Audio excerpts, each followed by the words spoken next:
Hello and welcome back to Bookmark Chronicles. Today we're talking about the best books that I read in 2020.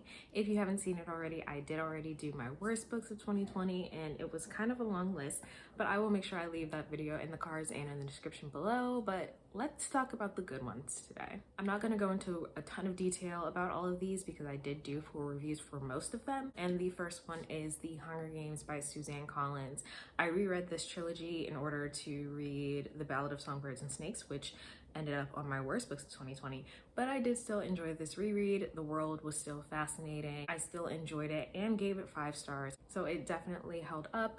I do have a full review of this and I will link that in the description. The next book on this list is Vicious by V.E. Schwab. This is my first time reading anything by V.E. Schwab and I really enjoyed this. Again, another 5-star read. I do also have a full review of this and I recommend this if you are into found families, morally gray characters, and revenge plots. The next book on this list was Get a Life, Chloe Brown by Talia Hibbert.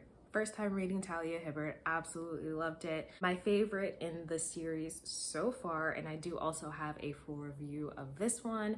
This one was kind of a big deal for me because it's really hard for me to find romance novels that I like, but I'm learning that I really enjoy Talia Hibbert's work. The next book on this list, even though I didn't quite rate it 5 stars, is When No One Is Watching by Alyssa Cole. This is the first time I've ever read anything by Alyssa Cole, but because I enjoyed this so much, I am actually interested in reading some of her romance novels. If you have not read this, I highly recommend it. For this to be her first time writing a thriller, I think she did an amazing job. The book was creepy as hell. I was really into it, and I started recommending it to people when I was only about 100 pages in, which I very rarely do. So I did only give this 4.75 stars because it was just one thing that I did not think was necessary. Otherwise, I highly recommend it. The next book on this list that I don't have a physical copy of is The Poet X by Elizabeth Acevedo. Again, first time reading anything by this author. I listened to it on audio because I knew that she narrated it and it was absolutely amazing. In that book, we follow Xiomara Batista as she's just living her life as a young Latinx girl. And she's at a point in her life where she's just starting to question things. She's starting to question the Catholicism that her family follows. She's questioning why there are double standards between her and her twin brother. And it was just such a relatable story and I highly, highly recommend it. Even if you're not into poetry, it was such a good read. The next book that I listened to and also gave 5 stars is Elatsoe by Darcy Little Badger.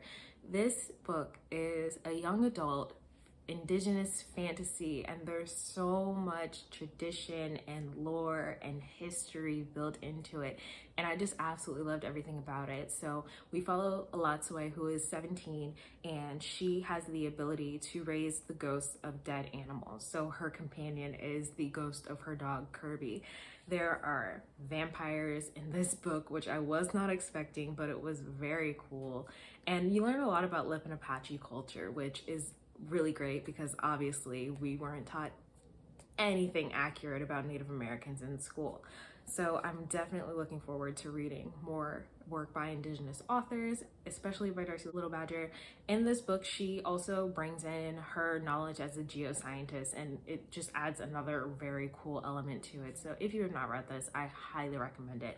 I personally really like listening to audio because I got the correct pronunciation of things, but if possible, I would recommend doing a blended read where you're following along but also listening. I think that's probably the best way to take everything in. But it was a great book and I highly recommend it. The last book on my list of best books for 2020 is another reread and it is Six of Crows by Leigh Bardugo.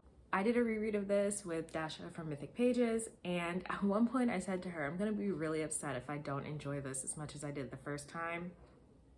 I loved it. At one point, we're like, okay, we're gonna read to this point and then we'll move on from there.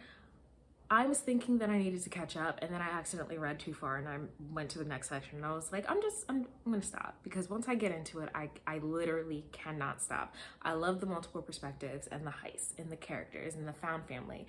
Literally everything about this book is perfection and I'm so glad that I reread it this year.